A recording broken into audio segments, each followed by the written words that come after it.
একদিন এই পৃথিবী ধ্বংস হয়ে যাবে। মানুষসহ পৃথিবীর সকল জীবজন্তু, দৈত্য দানব মারা যাবে। জমিন ও আসমান কম্পিত হতে থাকবে। জমিন ফেটে যাবে, বাড়িগাড়ি পাহাড় পর্বত ধ্বনিত তুলার মতো উঠতে থাকবে। অতঃপর শুরু হবে এক নতুন জীবন, সেই জীবনের নাম আখিরাত। সবাইকে এই দুনিয়ার সকল কাজকর্মের হিসাব দিতে হবে। কে যাবে জান্নাতে, কে যাবে জাহান্নামে। মহান আল্লাহ রাব্বুল আলামিন সবাইকে পুনরায় জীবিত করে হাসরের ময়দানে দাঁড় করাবেন।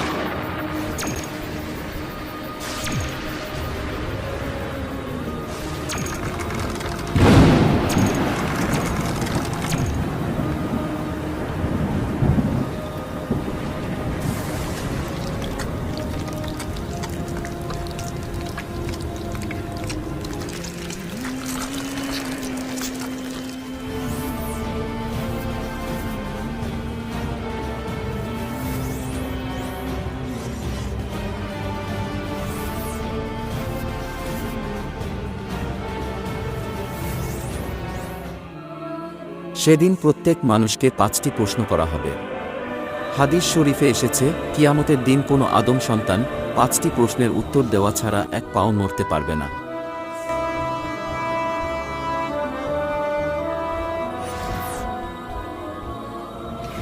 সেদিন তাকে জিজ্ঞাসা করা হবে তার জীবনের লক্ষ্য ও উদ্দেশ্য কী ছিল, এবং তার যৌবনকাল কিভাবে কাটিয়েছে, কিভাবে সে উপার্জন করেছে এবং তা কিভাবে ব্যয় করেছে, তার জ্ঞান বা বিবেক অনুসারে কর্ম করেছে কিনা, আর মহান রবের ইবাদত করেছে কিনা।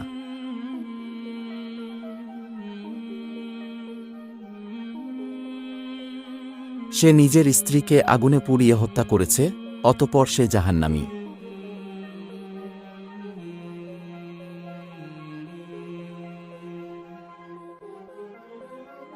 অনেক টাকা পয়সা থাকা সত্ত্বেও দান খয়রাত করে নাই, অথচ সেই টাকা দিয়ে নেশা করেছে, অতঃপর সে জাহান্নামী।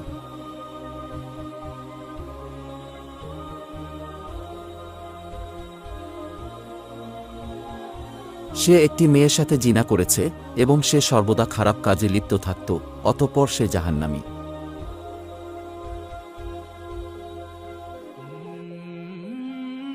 নিজের স্বামী থাকা সত্ত্বেও অন্য পুরুষের সাথে জেনায় লিপ্ত হয়েছে, অতঃপর সে জাহান্নামী।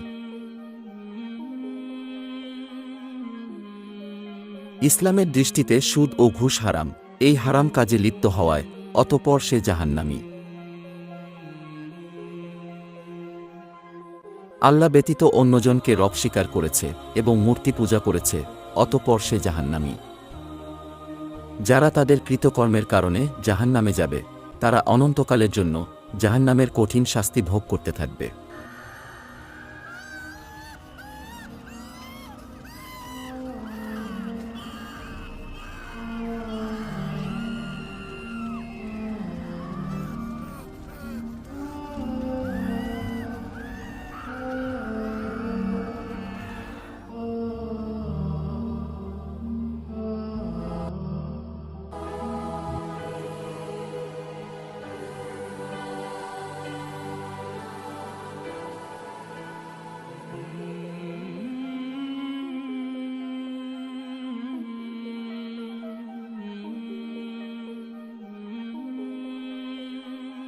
এই ব্যক্তি গরিব মানুষের পাশে দাঁড়িয়েছে, দান খয়রাত করেছে, অতঃপর সে জান্নাতি।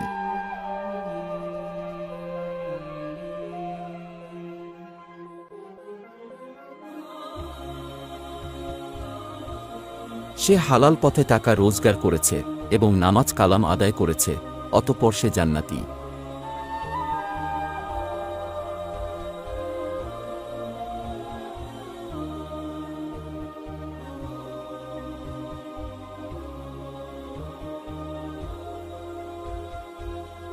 অসহায় মানুষদের সেবা যত্ন করেছে এবং মানুষের উপকার করেছে, অতঃপর সে জান্নাতি।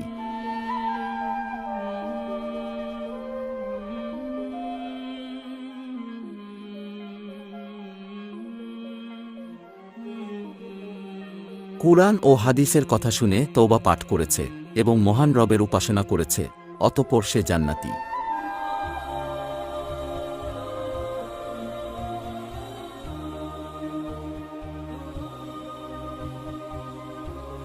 কুরআনের জ্ঞান শিক্ষা দিতে গিয়ে কাফেরদের হাতে পাথরের আঘাতে শহীদ হয়েছে, অতঃপর সে জান্নাতি।